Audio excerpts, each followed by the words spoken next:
나는 목마른 자에게 물을 주며 마른 땅에 시내가 흐르게 하며 나의 영을 내 자손에게 나의 복을 내 후손에게 주리니. 아멘.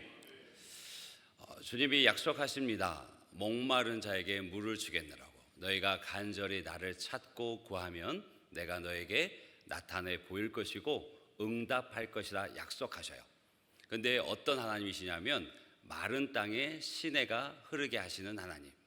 그 메마른 땅에 물이 흘러 시내가 흘러 죽었던 땅이 다시 살아나고 힘을 잃었던 생명들이 다시 숨을 쉬고 열매를 맺는 그런 땅이 되게 하시겠다고, 그런 능력이 주님께 있다라고 말씀하십니다.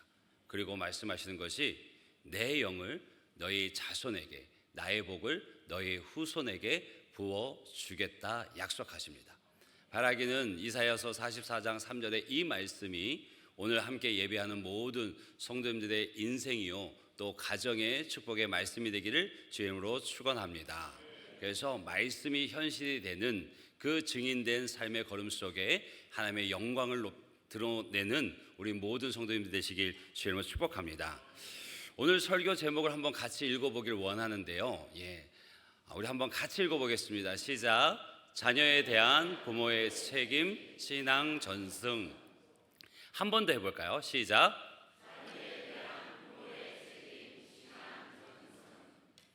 동의하십니까? 동의하시죠? 동의 안 하셔도 그 책임이 딴 데 가진 않습니다. 여러분, 성전에 이 세 명의 이름을 모르는 분들은 잘 없을 것 같아요. 다윗, 솔로몬, 그 다음에 사무엘. 이 세 사람의 공통점이 뭘까요? 다윗은 골리앗을 무너뜨린 믿음의 사람이고, 솔로몬은 지혜의 왕으로 하나님을 모르는 사람들도 그 이름은 알고 기억합니다. 그리고 사무엘은 이스라엘을 대표하는 위대한 선지자였죠. 이 세 사람의 공통점이 무엇일까 한번 생각해 보세요. 아마 많은 답들을 생각하고 계실 것 같은데, 이 세 사람의 공통점이 있습니다. 그것은 자녀 교육이 뜻대로 되지 않았던 사람들입니다. 이런 큰 믿음의 사람들조차도 자녀 교육에 어려움을 겪었고 실패를 경험했던 사람들이 이 세 사람입니다. 그 말은 무슨 뜻이겠습니까? 자녀 교육이 저절로 되지 않는다는 뜻이죠. 그래서 신명기 6장에 보면 하나님께서 이스라엘 백성들에게 가장 먼저 하신 말씀이 있습니다. 명령인데요. 신명기 6장 7절 보면 내 자녀에게 부지런히 가르치며 집에 앉았을 때든지 길을 갈 때든지 누워있을 때든지 일어날 때든지 이 말씀을 강론하라라고 말씀하셔요. 이것은 명령이거든요. 이스라엘 백성들이 지금 가나안 땅에 들어가기 전에 그들을 인도하였던 모세를 통해서 하나님께서 당부, 명령을 하고 계십니다. 그러면 이스라엘 백성들의 그 출애굽 여정을 한번 돌아보면 출애굽 이후에 그들이 살기 시작한 곳은 광야였습니다. 그 광야는 사람 살기에 적합한 곳이 아닙니다. 언제 위험이 또 언제 부족함으로 인해서 그 삶이 흔들릴지 모르는 곳이 광야입니다. 그래서 결핍 때문에 하나님께 불평도 했고요, 그 불안함 때문에 하나님을 원망도 했습니다.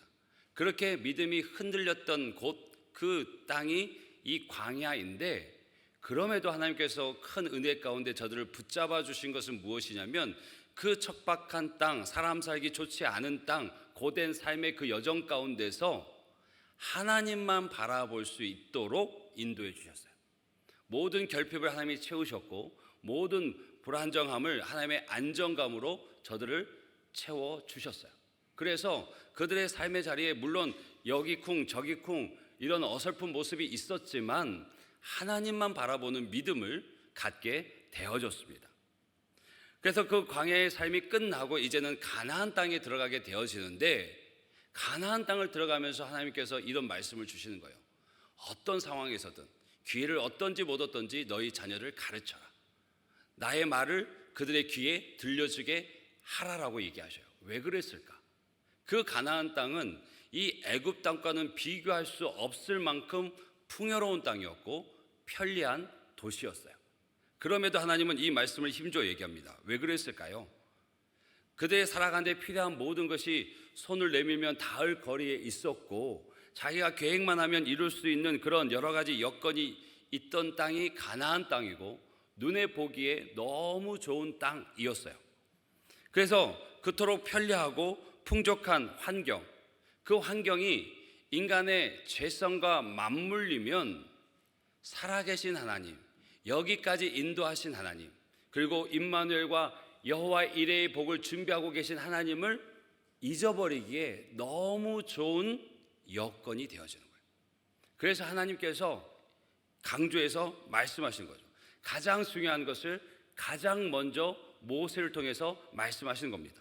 자녀를 가르쳐라, 신앙을 전수해라, 바르게 세워라. 그것이 너희들의 첫 번째 해야 할 일이다라고 얘기하고 계신 겁니다. 신앙은 다음 세대로 전승돼야 합니다. 전승되지 않는 신앙은요, 결국 사라져 버립니다. 오늘날 한국 교회가 겪고 있는 많은 위기 중에 하나가 바로 이 부분입니다. 신앙의 연결고리가 끊어지고 있다는 것, 부모의 신앙이 자녀에게 이어지지 않고 있다는 것.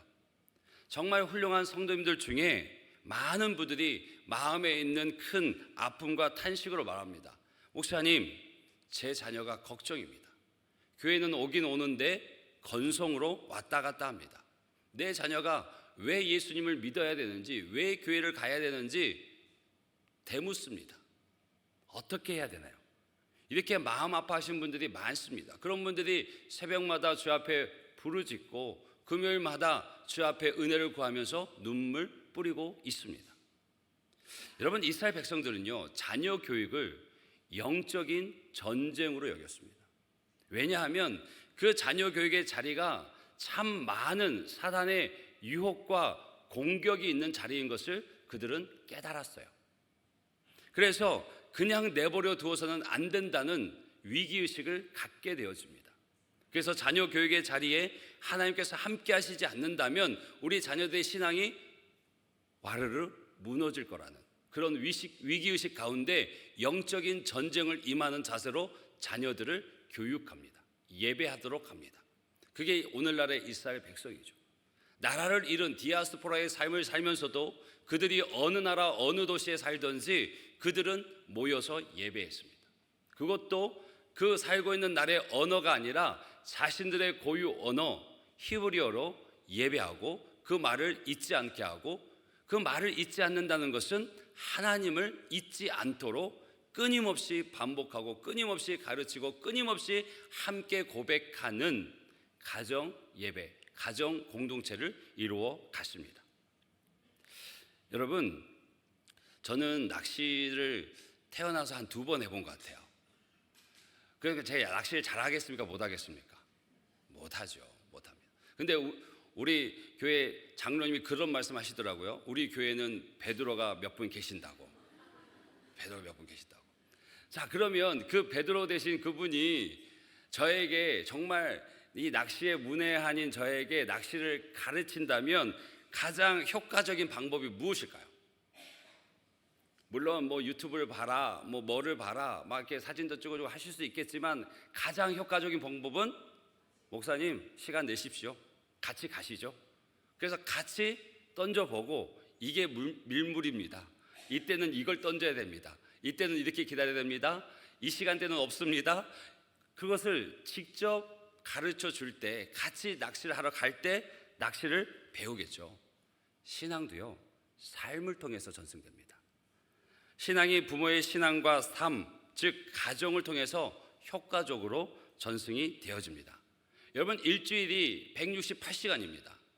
그 중에 1시간 주일날 교회에 모여서 예배하는 것이 우리 아이들의 형편입니다. 일주일을 기준으로 했을 때 100분의 1도 안 되는 시간, 그 시간 모여서 예배하고 하나님의 말씀을 듣습니다. 물론 일주일에 한 번 교회에 나오는 것도 너무나 축복이고 귀중한 걸음이고 소중한 결단은 분명하지만 나머지 167시간, 그 많은 시간, 압도적인 시간은 우리 자녀들이 누구와 함께 보낼까요? 어디서 보낼까요? 부모와 가정에서 보냅니다. 그러면 우리의 믿음이 실로 큽니다. 한번 일주일에 168시간 중에 1시간 교회로 이끌고 나옴을 통해서 우리 아이가 믿음의 거목이 되기를 확신하고 있습니다. 아멘을 하셔야 됩니까? 말아야 됩니까? 그렇죠? 여러분, 물론 하나님은 그렇게도 일하실 수 있습니다. 그런데 그 압도적인 시간을 가정에서 부모와 함께 지낸다면 우리 자녀들은 누구의 영향을 직접 받을까요? 부모님입니다. 부모님을 통해서 보고 배웁니다. 그러면 이 가족이라는 울타리 안에서 이 신앙의 전승이 또 효과적으로 이루어지려면 어떻게 해야 될까? 부모가 어떤 모습과 어떤 노력을 기울여야 될까를 한번 생각해 보면 먼저는요, 부모의 일관적인 모델링이 필요합니다. 여러분, 신앙은요 반드시 특정 어떤 사람이 보여주는 모습을 모방하면서 따라합니다. 하나님을 사랑하는 것, 사람을 섬기는 것, 긍휼과 정의의 마음들이 형성되는 그 모든 것들이요 전부 앞세대의 어떤 특정 사람의 모습을 보고서 모방하고 따라합니다. 그런데 만약 어른들이, 부모들이 그 모습을 일관되게 보여주지 못한다면 우리 아이들이 겪는 혼란은 실로 큽니다. 그래서 저도 아이가 하나 있는데 참 어떨 때는 신앙에 유익이 되어지고 어떨 때는 참 힘듦도 있습니다. 아닌 모습도 보일 때가 있거든요. 뭐 굳이 억지로 만들진 않지만 저같이 앞에 모든 시선을 이렇게 받고 있잖아요. 또 그 설교를 그 아이도 함께 듣고 있잖아요. 그러면 이 말한 대로 살려고 하는 그 몸부림이 조금 느껴지십니까? 느껴지시죠? 그러면 집안에서 이 모습이 어렵습니다. 늘 조심합니다. 왜? 그 아이는 저의 인생 전체를 보는 게 아니고 많은 시간 중에 한 포인트를 보면서 우리 아빠가 좀 그렇네? 우리 아빠가 강단하고 좀 다르네? 우리 아빠가 권사님들하고 얘기하는 거 다르네? 그렇게 느낄 거 아니에요. 그러면 그 한 포인트가 쌓여서 우리 아빠 이상해. 우리 아빠 하는 말 다 믿으면 안 돼. 뭐 이중인격자야. 이러면 안 되잖아요. 그렇죠? 그러면 더 조심하는 거예요. 말도 조심하고 좀 더 누워있고 싶지만 일어나고. 그렇죠? 근데 이게 저만의 문제는 아니죠. 우리 믿음의 부모님들이 동일하게 겪고 있는 또 느끼고 있는 믿음의 거룩한 부담일 것입니다. 부모가 어떤 일관된 모습을 보여주느냐, 그것이 우리 자녀들에게 신앙의 디딤돌이 될 수도 있고 걸림돌이 될 수도 있습니다. 그러면 우리 신앙의 부모들은 가정에서 예수 믿는 신자의 아름다운 모습을 보여주려고 몸부림치셔야 돼요. 내 마음이 설령 100% 그런 모습은 아니어도 내 자녀에게 보여주기 위해서라도 신앙의 바른 길을 택하셔야 돼요. 이것은 위선이 아닙니다. 오히려 그런 모습들이 나를 하나님께 바로 세우게 되는 방법도 되어집니다. 바라기는 우리 귀한 부모님들이 자녀들에게 좋은 아빠, 엄마로서 더 적극적으로 더 일관된 신앙의 모습을 보여주시길 주님으로 축복합니다. 두 번째로 이 신앙 전승의 그 성공 여부는요, 부모와 자식 간의 관계의 질에 달려 있습니다. 부모와 자녀 간의 친밀하고 따뜻한 관계의 질에 따라서 신앙 전승이 성공할 수도 있고 그렇지 못할 수도 있습니다. 여러분, 고 이어룡 교수가 쓰신 책 중에 딸에게 보내는 굿나잇 키스라는 책이 있습니다. 먼저 천국에 간 자신의 딸 고 이민아 목사님께 대한 그리움으로, 그리고 그 그리움이 일어날 때마다 그 딸과의 추억을 기억해내서 편지 형식으로 쓴 책이에요. 그래서 딸의 출생부터 죽음에 이르기까지 생각나는 모든 추억을, 그리고 못다한 가슴에 있는 이야기들을 편지 형식으로 써서 묶은 책이 딸에게 보내는 굿나잇 키스입니다. 왜 제목이 딸에게 보내는 굿나잇 키스일까? 그 이유가 서론에 나와 있는데, 이어룡 교수께서 워낙 그 글 쓰는 거나 모든 그 지식과 지혜가 출중한 분이셔서 정말 많은 시간 그 서재에서 오로지 글 쓰는 데 집중했던 그때에 아마 이 이민하 집사님이 어린 시절이었을 거예요. 그래서 정말 집중하고 있는데 이 이민하 목사님은 와서, 어린 딸이 와서 아빠한테 자기 전에 굿나잇 하고 인사하고 가는 거예요. 아빠 굿나잇. 근데 워낙 자기 일에 몰두하고 있으니까 딸이 오는 소리도 못 듣고 문을 여는 소리도 못 듣습니다. 근데 굿나잇이라는 소리는 들려요. 그러니까 쳐다보지도 못하고 굿나잇 잘 자 이랬던 거예요. 이게 마음에 맺힌 거예요. 마음에 걸린 거예요. 내가 다시 그때로 돌아가면 30초만이라도 그 딸아이를 보고 웃으면서 잘 자라고 또는 안아주면서 축복해 줄 수 있었을 텐데, 그 마음을 담고서 그 글을 쓴 거죠. 그래서 그가 실제적으로 그 글에 이렇게 적었어요. 만일 하나님께서 그 30초의 시간을 기적을 통해서 내게 다시 허락하신다면 이제 나는 글 쓰는 일을 멈추고 뒤돌아 딸을 안아주며 딸의 뺨 위에 굿나잇 키스를 해주고 싶다. 이 마음을 책에 다 담아둔 거죠. 아버지의 마음이 나타나는 귀한 책입니다. 우리 모든 부모에게도 이런 아쉬움과 후회가 있지 않으신가요? 자녀들과 보낸 그 많은 날 중에 후회스러웠던 때가 한순간도 없는 부모는 없을 겁니다. 우리의 삶의 길 바쁩니다. 해야 할 일도 많고요.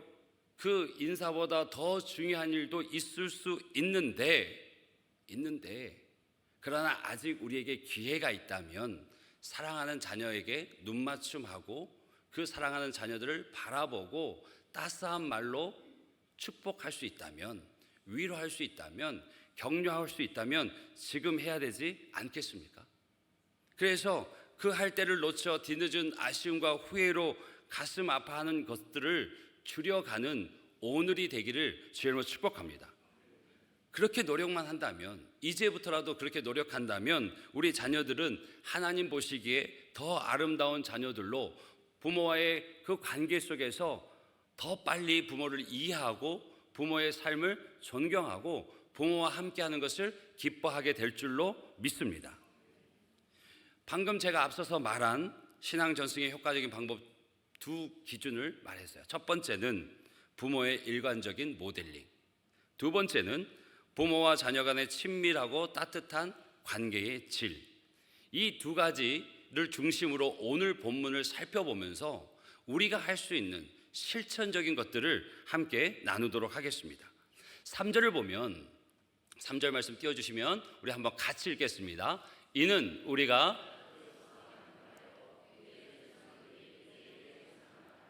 아멘. 여기서 뭐라 얘기하냐면 우리가 아는데 어떻게 한다고요? 들어서 한다고 얘기합니다. 우리 조상들이 우리에게 전했다라고 얘기하죠. 이것은 말로 전한 걸 얘기합니다. 그래서 첫 번째는 부모의 입으로 자녀들에게 하나님 사랑하는 것을 가르쳐야 합니다. 뭘로요? 입으로, 말로.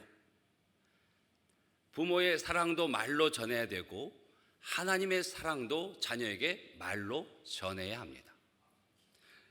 여러분, 모든 분은 그러시지 않을 거예요. 근데 경상도의 분위기는 꼭 말해야 아나? 말 안 해도 알잖아. 그거죠. 그래서 말수를 많이 아끼십니다. 말수를 많이 아끼셔요. 그런데 말 안 해도 아는 사람 없어요. 여러분들 배우자가 말 안 해도 아시던가요? 아니에요. 말해야 돼요. 표현해야 됩니다. 그렇죠? 여러분, 여기 종이 있죠. 저는 이 종을 칠 기회가 별로 없어요. 근데 종은 종이에요. 그렇죠? 근데 종이 진짜 종이 되려면 쳐봐야 아는 거죠. 종은 칠 때 그제서야 종인 것을 알듯이 사랑을 표현해야 사랑이 됩니다. 감사도 표현해야 감사가 되듯이 표현하셔야 돼요. 물론 우리에게는 참 어려운 부분이 있습니다. 우리 부모 세대는 우리 그 위 부모에게 그런 따뜻한 사랑의 표현을 받아보지 못했거든요. 허그가 어디 있습니까? 그렇죠? 허그가 어디 있어요? 그리고 사랑한다는 말을 평생에 한두 번 들었을까? 그래서 나 때 다시 그렇게 받아본 적 기억도 없고 또 내 시대가 그렇게 하는 세대도 아니어서 다시 내 자녀에게 하려고 하니까 참 머쓱해요. 그렇죠? 불편해요. 마음은 있는데 잘 안 돼요. 막 여기 벌레 기어다니는 것 같아요. 그렇죠? 그런데 진짜 용기 내십시오. 한 번이 힘들지 하다 보면 늘어납니다. 할렐루야. 경상도라 그러시나요? 하다 보면 늘어납니다. 그래서 연습하시는 거예요.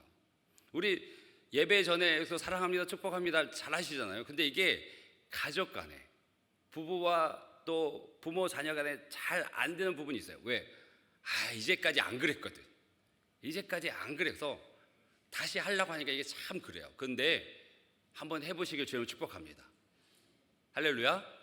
그리고 우리 여기 있는 우리 청년들 같이 설교를 듣고 아빠 엄마가 열심히 노력해서 수십 번 꿀꺽 삼켰다가 하는데 이러면 안 돼요. 알죠? 다 더 잘 받아주세요. 이게 너무너무 중요합니다. 여러분, 그 엄마들이 자녀를 안아주면서 하고 싶은 말이 무엇이냐라고 물어봤더니 5가지로 정리가 되더라고요. 첫 번째는 세상 누구보다 너를 사랑해. 두 번째는 엄마가 많이 미안해, 노력할게. 세 번째는 네가 있어서 엄마 아빠가 너무 행복하고 감사해. 해보신 적 있으시죠? 이건 딴 세상 얘기처럼 들으시면 안 되는데. 네 번째는 엄마 아빠의 아들 딸로 태어나줘서 고맙단다. 5번째는 건강하고 씩씩하게 자라라. 이 5개 중에 몇 개를 해보셨습니까? 막 점수가 나옵니다. 그렇죠? 근데 이런 말들이, 이런 표현들이 자녀를 둔 세상의 모든 부모들이 해주고 싶은 말이고 하는 말이라고 정리가 되어져요. 그러면 우리는 신앙의 부모잖아요. 우리도 내 사랑하는 자녀 나와 함께 있어주고 잘 자라주고 너무너무 고맙고 이쁘죠. 사랑한다 말하는데 우리는 신앙의 부모니까 신앙의 부모로서 자녀들에게 반드시 해야 할 말이 있어요. 똑같은 사랑의 고백이고 표현이지만 거기에 하나님이 들어가야 됩니다. 예수님이 들어가야 되고요. 성령님이 들어가셔야 돼요. 어떻게 되냐면 이렇게 한번 해볼 수 있을 것 같아요. 하나님이 너를 선물로 주신 것을 감사하면서 너를 키웠단다. 하나님께서 이 엄마 아빠를 지켜준 것처럼 하나님께서 너의 인생을 지켜주실 거야. 하나님이 나를 사랑하신 것처럼 하나님이 너도 사랑하신단다. 엄마 아빠가 어려울 때 하나님이 도와주셨어. 네가 인생을 살아가면서 힘들고 어려울 때 기도해. 하나님께서 반드시 도와주실 거야. 이렇게 하나님께서 그 부모님과 함께 했던 은혜의 기억들을, 은혜의 역사들을 그 부모의 입으로 자녀에게 들려지게 해야 된다는 거죠. 그게 신앙의 전승을 이어가는 겁니다. 축복의 말에, 위로의 말에, 격려의 말에 여러분들이 경험한 하나님의 사랑을 같이 들려주세요. 그것이 신앙의 전승의 첫 단계입니다. 5월 가정의 달입니다. 부모님을 찾아서 자녀들이 오는 그 달이 5월 달인데 부모님 되신 분들이 준비하십시오. 어떤 말로 하나님을 소개할까? 하나님의 사랑을 전할까? 내가 진짜 하나님 만나기 전까지 이 말 못하겠다, 말로 표현하지 못하겠다 하면 쪽지로라도 쓰세요. 진짜 고마워. 하나님이 나와 함께 하셨든 내 평생의 삶에 함께 하셨든 너와 함께 하실 거야. 나는 그렇게 하나님께 매일 밤 기도해. 말로 어렵다면 편지로라도 그렇게 쓰셨으면 좋겠어요. 하나님께서도요, 우리 사랑한다고 얼마나 많이 말씀하십니까? 내가 너 너무 사랑해. 정말 너는 내 보배야. 내 눈에 너도 아깝지 않아. 너를 내 생명과 바꿀 수 있어? 또 쉽게 바꿔주셨고, 그렇게 사랑의 고백을 듣는 우리인데 내 자녀들, 내 아들, 딸에게 표현하는 게 왜 그렇게 어렵게만 느껴질까? 한번 용기 내시길 주님으로 축복합니다. 우리 옆에 분들 인사하세요. 용기 내봅시다. 이번 5월달 사고 한번 칩시다. 자, 두 번째는 우리는 자녀들과 함께 추억을 쌓으셔야 돼요. 신앙과 사랑의 추억을. 4절 말씀 한번 같이 읽겠습니다. 우리가 이를 그들의 자손에게 숨기지 아니하고 여호와의 영예와 그의 능력과 그가 행하신 기이한 사적을 후대에게 전하리로다. 아멘.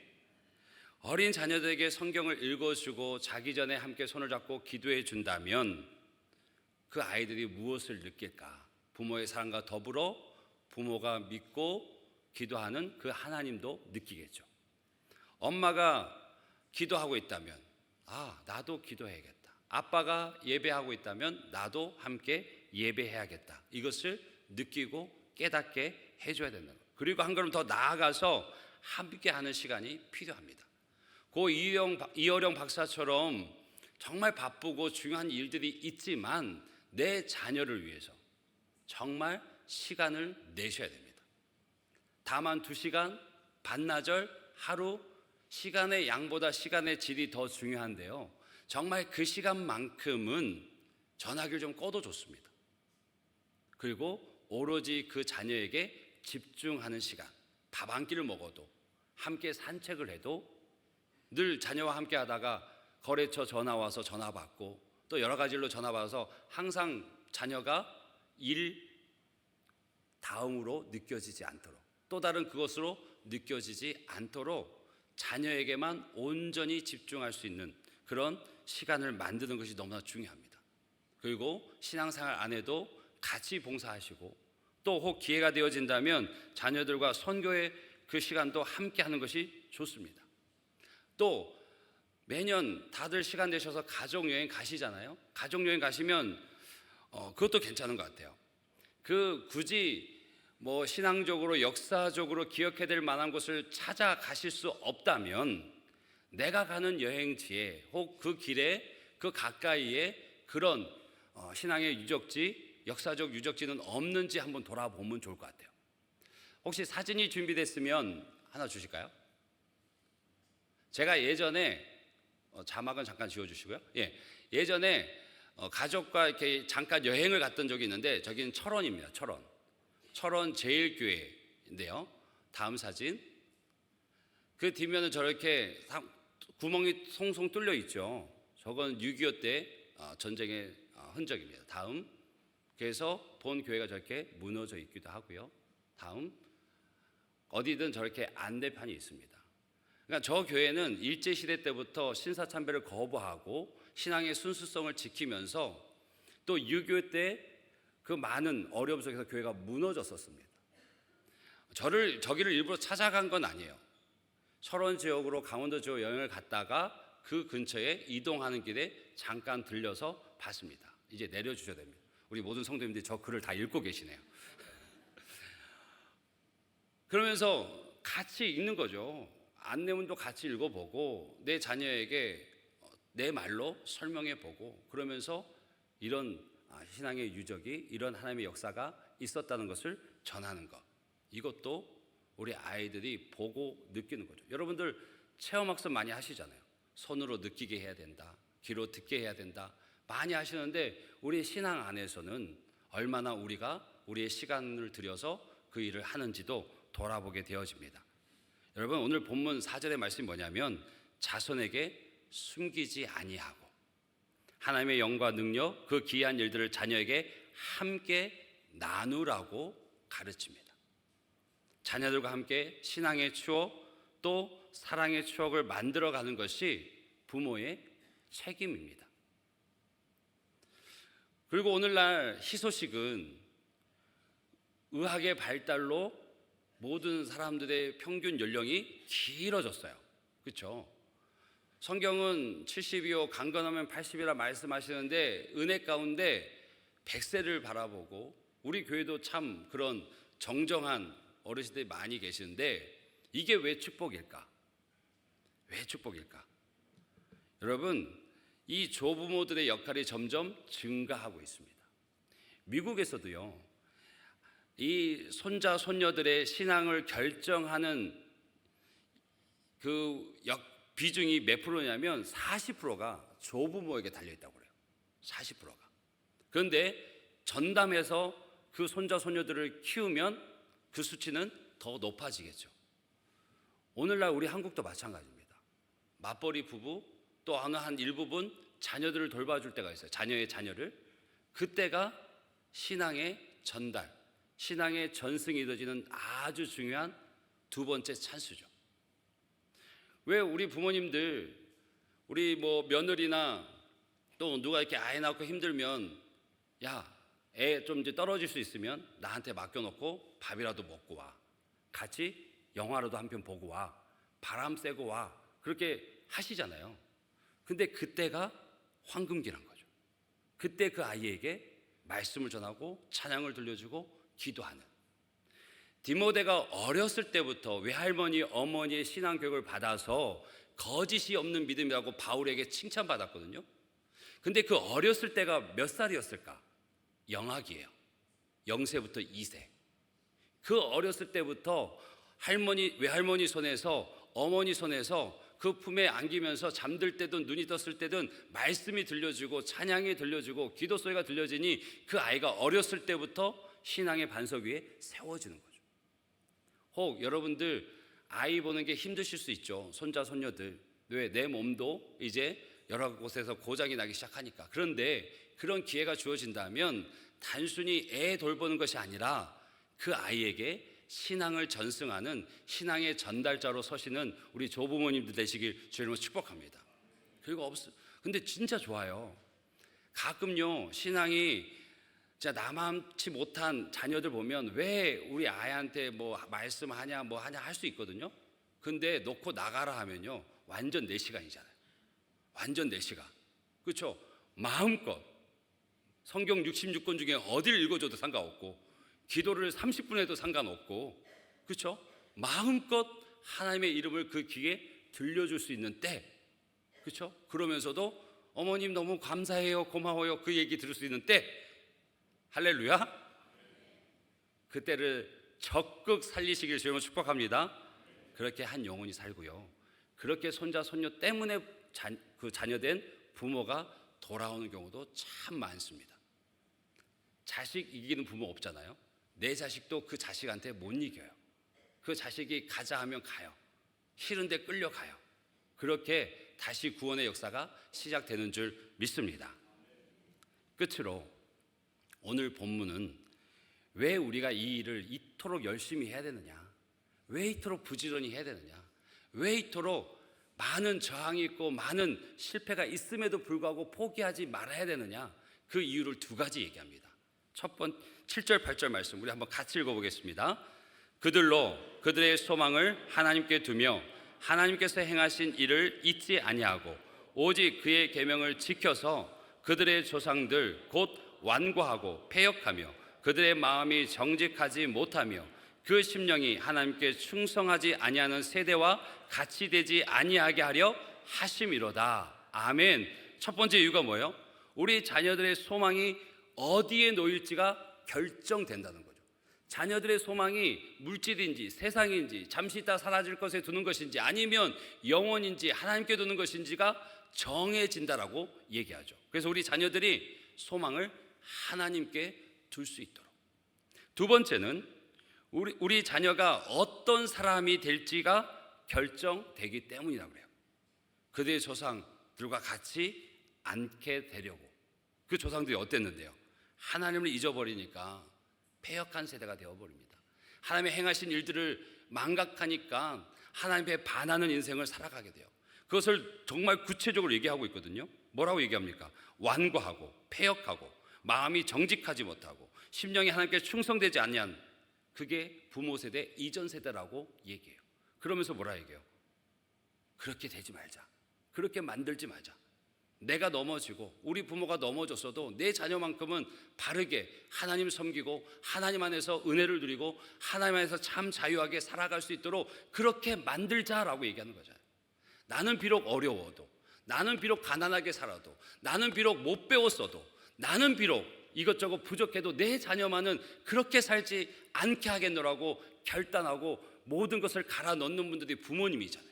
그 마음으로 지금 쓰는 거죠. 내 자녀가 어떤 자녀가 되길 원하는가. 그러면서 얘기하잖아요. 나같이 되지 말도록, 내 조상들처럼 되지 않게 하기 위해서 이 일에 정말 마음을 다하고 정말 온 힘을 쏟아야 된다라고 말하고 있는 거죠. 3년 전에 설문조사가 있었습니다. 미취학 시절에 처음 교회를 나가서 지금도 출석하고 있는 만 19세에서 59세의 기독교인 1000명을 대상으로 했어요.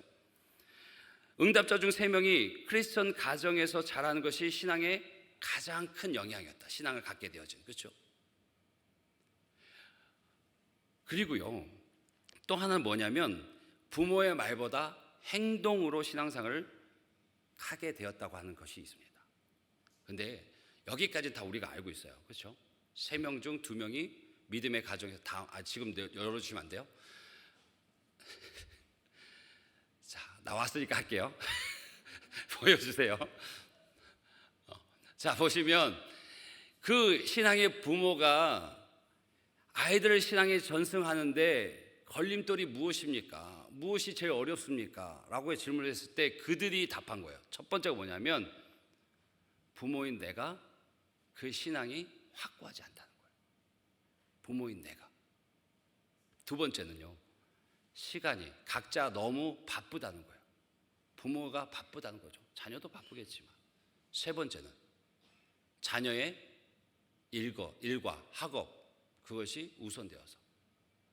여러분, 자녀들은요 절대 공부하고자 하는 이들은 1000명 중에 1명입니다. 대부분은 놀고 싶지. 이건 뭐예요? 부모의 마음이죠. 학업, 지금 공부할 때야? 지금 공부할 때야? 정신 차려. 지금 놓치면 너 대학 못 가. 야, 너 대학 어떻게 살려고 그래? 이 세상?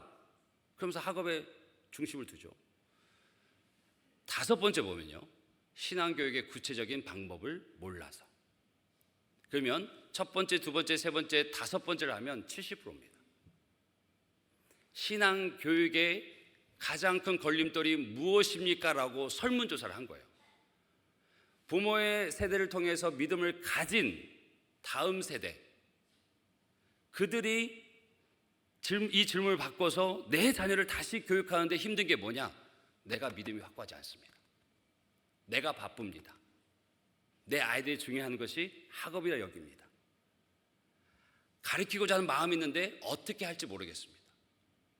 70%가 부모에게 있어요. 부모에게.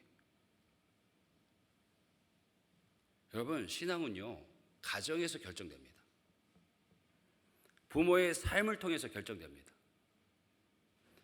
그 가장 큰 걸림돌이 내 신앙이 확고하지 않다는 거예요. 여러분, 자녀의 신앙을 가르치기 전에, 자녀의 삶의 예배의 변화를 기대하기 전에 누가 먼저 하나님을 기억하고 하나님을 따라야 할지가 명확해집니다. 부모가 소망을 하나님께 두어야 합니다. 세상에 그 어떤 것이 아니라 하나님께 소망을 둬야 되고, 하나님께서 내 인생 가운데 행하신 일들을 잊지 말아야 합니다. 그리고 매 순간 하나님의 말씀을 따라 살겠노라고 결단하고 부족해도 그 길을 걸어 나가야 합니다. 아멘이십니까? 이게 선행되지 않으면 내 자녀들을 잘 되길 바라는 것, 믿음 위에 든든히 서길 바라는 것, 그것은 매주 뽑는 로또와 같습니다. 거기에 내 자녀 맡기시겠습니까? 확실한 방법이 있는데 아니죠. 그런 부모는 없을 겁니다. 저도 이 설교를 준비하면서 저 스스로 신앙을 계속 돌아봅니다. 나의 일관되지 못한 말, 행동이 혹 제 자녀에게 걸림돌이 되지 않을까? 그 신앙의 가치관을 세우는데 혼선을 주는 것은 아닐까? 늘 한 주간 더 묵상하게 됩니다. 그러면서 저희 아내나 아들에게 진심으로 기도하게 되는 게 뭐냐면, 여러분 아까도 잠깐 말씀드렸지만 제가 말만 갖고 떠드는지는 제 가족이 누구보다 잘 알지 않겠습니까? 그러면 내가 내 아이에게 바른 모습, 따를 만한 모습을 보여주기를 원하면 어떤 간절한 마음이 있을까요? 내 힘으로 안 되는 거 알거든요. 암만 주의하고 암만 그 앞에서 한다 해도 실수할 때 있고, 그 아이가 옆에 있는 것조차 잊어버릴 때가 있고, 내 안에 있던 혈기가 터져 나올 때도 있거든요. 그럼 어떻게 해야 됩니까? 기도밖에 없더라고요. 기도해야 되더라고요. 하나님, 제가 하나님께 소망 두게 하십시오. 눈에 보이는 것이 아니라 하나님께만 소망을 두고 내 인생 가운데 행하셨던 그 모든 일들을 기억하고, 지금의 내 결핍, 지금의 내 아쉬움, 지금의 내 후회되는 것들이 아니라 내게 베푸신 은혜를 바라보고 감사하고 기억하며 하나님 앞에 예배할 수 있는 자 되게 해주십시오. 그리고 오늘 이 순간에 내게 들려주신 말씀을 통해 깨닫게 하는 그 걸음을 내가 걸어갈 수 있도록 해주시오라고 기도가 나올 수밖에 없더라고요. 바라기는 저와 여러분이 그렇게 기도하는 하나님의 백성들 되길 주님으로 축복합니다. 그 간절한 마음으로 하나님 앞에 기도할 때 내 영이 회복되어지고 내가 먼저 앞선 자의 그 걸음을 바르게 걸을 때 내 자녀에게 나 따라와, 같이 가자라고 말할 수 있는 거죠. 바라기는 오늘 함께 예배하는 모든 부모된 성도님들이 그 은혜가 회복되어지고 하나님의 사랑이 다시금 뜨겁게 느껴지는 5월 그리고 오늘이 되기를 주님으로 축복합니다. 우리 그 마음으로 함께 찬양하며 나아가겠습니다. 이 찬양 우리가 너무나 익숙한 찬양인데 오늘 좀 가사에 마음을 두고 기도하는 마음으로 함께 불렀으면 좋겠습니다. 그 가사가 이렇습니다. 십자가 그 사랑 멀리 떠나서 무너진 내 삶 속에 잊혀진 주 은혜. 여러분, 하나님의 사랑을 녹여서 만든 것이 십자가고, 그 십자가로 인해서 하나님의 자녀 되어지고 세상과 비교할 수 없는 큰 위로와 사랑을 받고 있는 것이 나인데, 그리고 그 보호와 인도하심 속에 걸어가는 삶이 내 삶인데, 어느 때부턴가 그 십자가 사랑과는 무관하게 마치 내 삶을 내가 살아가는 것처럼, 내 수고와 내 노력에 응당 주어진 그 결과로 내가 살아가는 것처럼 생각하고 있지 않은지. 그래서 정말 바라고 원하는 것은, 하나님, 돌 같은 내 마음 어루만져 주십시오. 그래서 다시 일으켜 세우셔서 주님을 뜨겁게 사랑하게 해주십시오.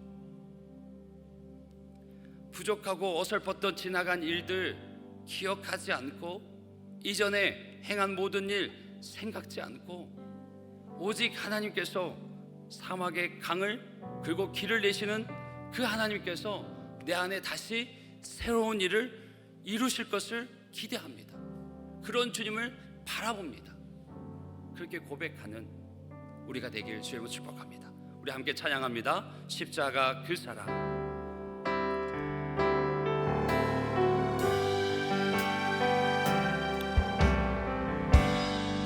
십자가 그 사랑 멀리 떠나서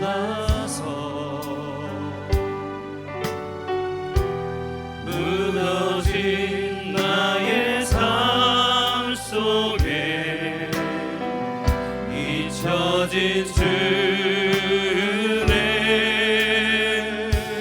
돌 같은 내 마음, 돌 같은 내 마음을 이 시간 어루만지사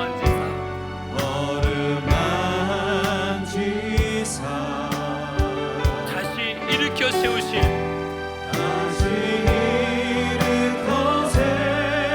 주를 사랑합니다. 우리 2절 고백하겠습니다. 지나간 일들을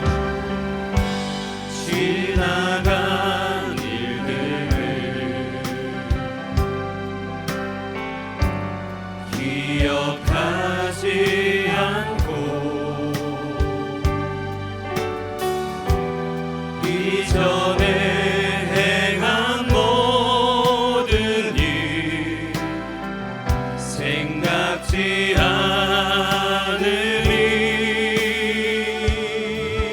그분은 사막에 강을 내시는 분입니다. 없던 길도 만드시는 분, 불가능을 가능으로 만드시는 분,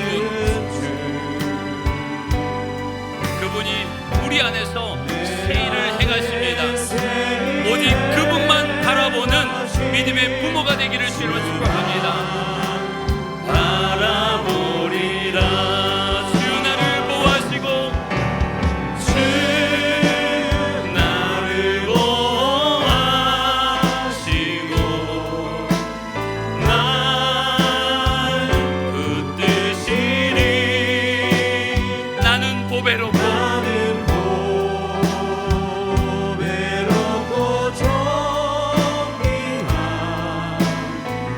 주님의 자녀라.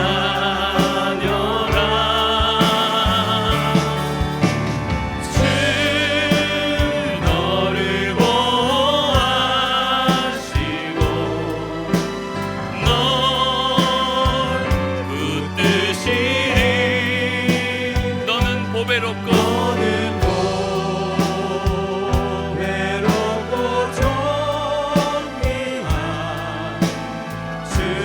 우리 한 번 더 고백합니다.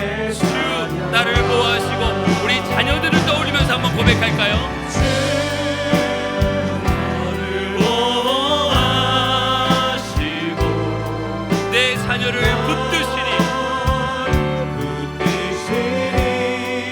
내 자녀는 보배롭고 존귀한 주님의 자녀라.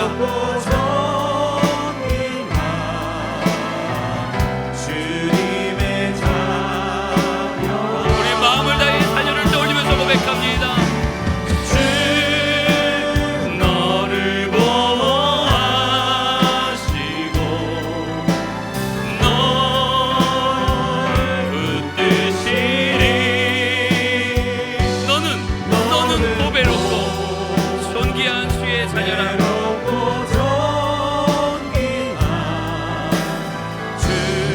예수의 이름으로 나는 일어서리라.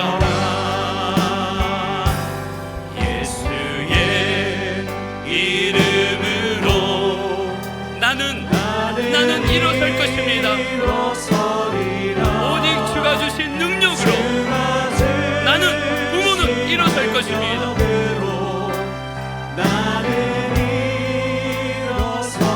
원수가 날 향해 와도 세상의 유혹이 아무리 많아도 타협하지 않고 쓰러지지 않을 것입니다. 주가 주신 능력으로 주가 주신 능력으로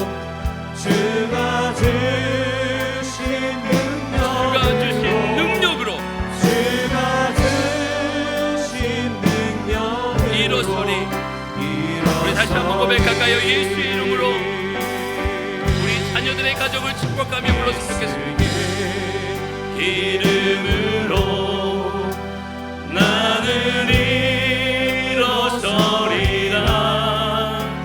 주가 주신 능력으로 나는 일어서리라. 원수가 날 향해 와도 쓰러지지 않으리. 주가 주신 능력으로 내가 일어설 것입니다. 주가 주신 능력으로 내 자녀들이 일어설 것입니다. 주가 주신 능력으로 우리 가정, 우리 가문이 일어설 것입니다. 우리 함께 기도하길 원합니다. 이제까지는 다른 어떤 일로 바쁘고 또 우선했던 내 걸음이 오늘 주의 음성을 듣고 다시 한번 내 자녀를 보고 내 자녀의 영적 상태를 볼 수 있는 영안이 열리기를 주님으로 축복합니다. 이 땅에서 남겨줘야 될 것이 참 많습니다. 물질적인 것도 힘이 되어주길 원하고 지식을 주기도 원하고, 그런데 정말 중요한 게 무엇입니까? 영원, 그 영혼의 문제인 줄 믿습니다. 내 자녀가 나와 함께 하셨던 그 하나님을 만날 수 있도록, 하나님을 잊지 않고 하나님의 말씀을 따라 살아가는 내 자녀가 되도록, 그 일을 위해서 내가 기꺼이 내 많은 것을 포기할지라도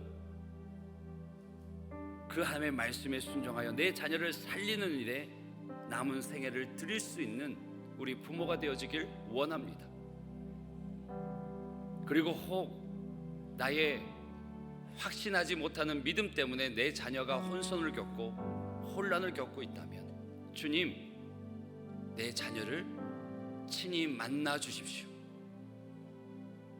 부모로 인해 오해되어지는 하나님이 아니라 하나님의 은혜 가운데 바른 하나님을 만날 수 있도록 도와주시옵소서. 그리고 연약한 부모의 신앙조차도 이해할 수 있는 깨달음과 믿음을 함께 허락해 주십시오. 그래서 우리 가정이 나로부터 그 믿음의 길을 걷고 내 자녀들도 함께 그 축복의 길을 걷게 하여 주옵소서. 내 힘으로 할 수 없음을 알기에 주가 주신 능력 바라고 나아갑니다. 나를 다시 일으켜 세워주시고 내 자녀를 일으켜 세워주시고 우리의 가문을 일으켜 세워 주시옵소서라고 우리 주의 이름으로 간절히 불과 함께 기도하겠습니다. 주여, 사랑의 역사하시는 아버지 하나님, 주님의 은혜를 아는 자 되게 하여 주옵소서. 주님의 사랑을 아는 자 되게 하여 주옵소서. 내 인생 가운데 함께 하신 주님, 내 인생 가운데 베푸신 주님의 그 사랑과 은혜를 잊지 않고 오늘 주님께서 보이신 그 생명의 길을 걷는 우리의 삶이 되게 하여 주옵소서.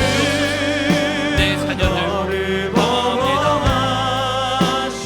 세상 속에서 무엇을 쫓아 살아야 될지를 모르는 가운데 그러한 것이 이 믿음이 약한 연약한 나 때문이라면 주님 기회를 주십시오. 기회를 주십시오. 이대로 내 자녀가 주의 생에서 멀어지지 않게 하여 주시고 진정 하나님의 사랑이 무엇인지 그 하나님의 무엇인지를 들려주고 보여주는 바른 부모가 되게 하여 주시고 나를 만한 부모의 믿음이 되게 하여 주셔서 내 자녀가 다시 하나님께로 그리고 걸어가는 그 믿음의 길에 힘을 더해주는 내 자녀가 되게 하여 주옵소서. 우리 자녀들이 연약한 부모의 그 삶조차도 이해할 수 있는 믿음을 그리고 마음을 허락하여 주셔서 온전히 예수님으로 다시 이루어지는 우리 가정이 되게 하여 주옵소서. 주께서 주신 능력으로 바로 세워지는 우리 가정이 되게 하여 주옵소서. 이어서 하나님의 사랑과 하나님의 그 믿음의 길을 힘써 걸어가는 우리의 삶이 되어지길 원합니다. 도와주시옵소서.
주님 사랑합니다. 주님께서 허락하신 이 땅에서의 삶, 주님의 그 사랑을 알고 내 인생 가운데 베푸신 은혜를 기억하며 오늘 내게 주신 말씀을 붙들고 살아가는 하나님의 자녀, 하나님의 백성 되어지길 원합니다. 내게 잊혀졌던 주님의 사랑이 다시 회복되게 하시고 돌 같은 내 마음을 주님께서 친히 만져주시사 오직 십자가 붙들고 걷는 그 길 속에 하나님께서 채우시는 은혜와 기쁨을 알게 하여 주옵소서. 사랑하는 내 자녀들이 십자가가 아니라 하나님의 기쁨 되어지길 원합니다. 내 자녀들에게 주님 은혜 베풀어 주시옵소서. 연약한 부모의 갈팡질팡하는 모습 때문에 신앙의 혼란과 혼선을 겪지 않게 하여 주시옵소서. 혹 이미 마음의 상처와 그 말과 삶의 괴리감을 느끼고 있다면 주님 친히 그 마음을 만져 주시옵소서. 위로하여 주시옵소서. 하나님의 말씀을 기준 삼고 자신의 신앙을 세울 수 있도록 은혜 더하여 주시옵소서. 그리고 부모의 그 연약한 모습조차도 이해할 수 있는 넓은 마음을 허락하여 주시옵소서. 그리하여 우리의 믿음의 가정이 부모와 자녀가 함께 주의 뜻을 이루어가는, 주의 뜻이 이루어지는 가정, 인생 되게 하여 주시옵소서. 그 일에 우리 부모 세대가 다시 한번 결단합니다. 들려줄 것이고 보여줄 것입니다. 하나님 함께하여 주시옵소서. 주가 주신 능력으로 예수의 이름으로 내가 다시 일어서고 자녀들이 일어서고 온 가족이 일어서게 하여 주시옵소서. 예수 그리스도의 이름으로 기도합니다.